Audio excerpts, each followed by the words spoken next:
Kaleshwaram ప్రాజెక్టులోని Medigadda, Annaram, Sundilla barrage నిర్వహణలో విధాన, పరిపాలన, ఆర్థిక పరమైన అవకతవకలపై జస్టిస్ ఘోష్ కమిషన్ ఏర్పాటు చేసి విచారణ జరిపించినట్లుగా హైకోర్టుకు ప్రభుత్వం ఇప్పటికే నివేదించింది. మాజీ సీఎం కేసీఆర్ అక్రమాలను కమిషన్ నిర్ధారించిందని పేర్కొంది. ఆయన తీసుకున్న ఏకపక్ష నిర్ణయాలతోనే ప్రభుత్వం ఖజానాకు ఇటు 7,500 కోట్ల రూపాయల నష్టం వాటిల్లినట్టుగా తెలుపుతోంది. సమష్టి నిర్ణయం అంటూ కేసీఆర్ తప్పించుకోవాలని చూస్తున్నట్టుగా మంత్రివర్గం ఆమోదం పొందనందున అది సమష్టి నిర్ణయం కాబోదని పేర్కొన్నారు. రాజ్యాంగం ప్రకారమే కమిషన్ ఏర్పాటు చేసినట్టుగా తెలిపింది గవర్నమెంట్. సాక్షుల క్రాస్ ఎగ్జామినేషన్ కు అవకాశం కల్పించాలని కేసీఆర్ అడగలేదని, అందువల్ల ఇప్పుడు అభ్యంతరం తెలపడం కూడా చెల్లదని తెలిపింది. జస్టిస్ ఘోష్ కమిషన్ నివేదికను సవాలు చేస్తూ కేసీఆర్ వేసిన పిటిషన్లో హైకోర్టు ఆదేశాలతో ప్రభుత్వం కౌంటర్ను దాఖలు చేసింది.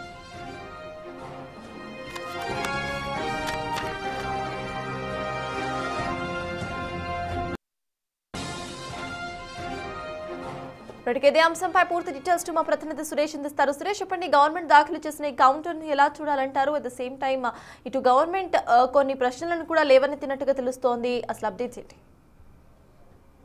కాళేశ్వరం కమిషన్ పైన ఏదైతే కమిషన్ ఇచ్చినటువంటి రిపోర్ట్ ను సవాల్ చేస్తూ మాజీ సీఎం కేసీఆర్ హైకోర్టులో పిటిషన్ దాఖలు చేయడం జరిగింది. ఈ పిటిషన్ పైన హైకోర్టు విచారించి ప్రభుత్వం పూర్తి వివరాలతో కౌంటర్ దాఖలు చేయాలని చెప్పేసి గతంలో ఆదేశాలు జారీ చేసింది. హైకోర్టు ఆదేశాలతో నిన్న ప్రభుత్వం కాళేశ్వరం ప్రాజెక్టుకు సంబంధించిన కమిషన్ రిపోర్ట్ లో ఉన్నటువంటి అంశాలన్నిటిని కూడా కౌంటర్ రూపంలో దాఖలు చేయడం జరిగింది. కాళేశ్వరంలో కేసీఆర్ కి సంబంధించి అనేక అక్రమాలు జరిగాయని చెప్పేసి కమిషన్ నిర్ధారించింది. బ్యారేజీల్లో అవకతవకలకు మాజీ సీఎం కేసీఆర్ నిర్ణయాలే కారణం అని చెప్పేసి కూడా ఈ కౌంటర్ లో హైకోర్టుకు తెలపడం జరిగింది. అయితే కమిషన్ విచారణకు కేసీఆర్ స్వచ్ఛందంగా హాజరయ్యారు.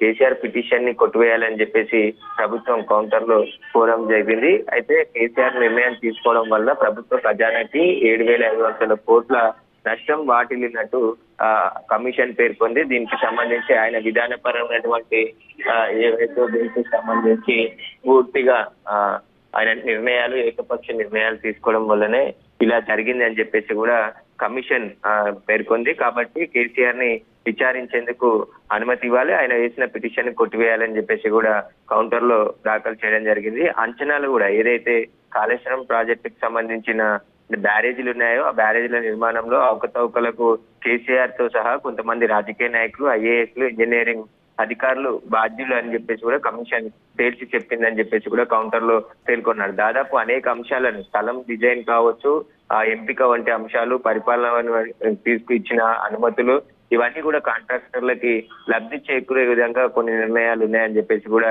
చెప్పడం జరిగింది. అదే విధంగా అంచనా విలువను కూడా పెంచి దాదాపు 612 కోట్లు అనుచిత లబ్ధి కాంట్రాక్టర్లకు చేర్చే విధంగా కేసీఆర్ నిర్ణయం తీసుకున్నారు. వాటన్నిటి కూడా రికవరీ చేయాలని చెప్పేసి కూడా కమిషన్ రిపోర్ట్ ఇచ్చిందని చెప్పేసి కౌంటర్ లో హైకోర్టుకు తెలపడం జరిగింది.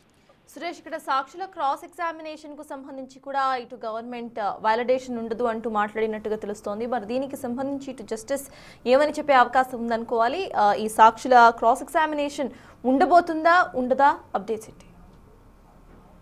అంటే మొదట విచారణకు వచ్చిన సందర్భంలో కేసీఆర్ ఇవన్నీ అడగలేదు కాబట్టి ఇప్పుడు అడిగే హక్కు ఆయనకు లేదు అని చెప్పేసి కూడా కౌంటర్ రూపంలో తెలియజేయడం జరిగింది. ఏదైతే కాళేశ్వరం ప్రాజెక్టుకు సంబంధించి సుప్రీంకోర్టు మాజీ న్యాయమూర్తి నియమించి ప్రజల ప్రయోజనాల కోసం ఈ కమిషన్ ఏర్పాటు చేసి నిజ నిర్ధారణ చేయాలని చెప్పేసి కూడా నిర్ణయం తీసుకోవడం జరిగింది. ఆయన విచారణకు వచ్చిన సమయంలో కమిషన్ కి సంబంధించి సెక్షన్ B8B 8C గురించి అడగకుండా ఇప్పుడు ప్రశ్నిస్తూ పిటిషన్ వేయడం చెల్లదు, అందువల్ల ఆయన పిటిషన్ కొట్టివేయాలని చెప్పేసి కూడా ప్రభుత్వం కోరడం జరిగింది. ఇప్పుడు ప్రభుత్వం వేసిన పిటిషన్ కౌంటర్ పైన విచారణ తర్వాత ఎలాంటి నిర్ణయం హైకోర్టు ప్రకటిస్తుంది అనేది కూడా ఉత్కంఠగా మారింది. నిన్న విచారణ సందర్భంగా కూడా ఏవైతే మధ్యంతర ఉత్తర్వులు ఉన్నాయో కమిషన్ ఈ పిటిషన్ పై విచారణ పూర్తయ్యే వరకు కేసీఆర్ హరీష్ రావు మీద ఎలాంటి చర్యలు తీసుకోవద్దు అని చెప్పేసి హైకోర్టు పొడిగించింది ఉన్న ఎగ్జామ్ సెషన్. కాబట్టి ఇప్పుడు ప్రభుత్వం పూర్తి వివరాలతో కౌంటర్ దాఖలు చేసింది కాబట్టి మళ్ళీ విచారణ చేసి ఎలాంటి నిర్ణయం ప్రభుత్వం తీసుకుంటుంది అనేది కూడా హైకోర్టు తీసుకుంటుంది అనేది ఉత్కంఠగా ఉంది. హైకోర్టు నిర్ణయం మేరకు ప్రభుత్వం కూడా నడుచుకునే అవకాశం కనబడుతుంది. ఇప్పటికే ఈ కాళేశ్వరం ప్రాజెక్టుకు సంబంధించి సిబిఐ చేత విచారణ జరిపిస్తామని చెప్పేసి కూడా సీఎం రేవంత్ రెడ్డి తెలపడం జరిగింది. అసెంబ్లీలో కూడా ఈ కాళేశ్వరం ప్రాజెక్టుకి సంబంధించిన కమిషన్ రిపోర్ట్ పై చర్చించారు. దీనికి సంబంధించి పూర్తిగా విధానపరమైనటువంటి నిర్ణయాలు మాత్రమే తీసుకుంటాము. ఈ కమిషన్ కి సంబంధించిన రిపోర్ట్ అంతా కూడా పరిగణలోకి తీసుకొని దీనిపై విచారణ చేయబోతున్నట్టు కూడా హైకోర్టుకు తెలపడం జరిగింది.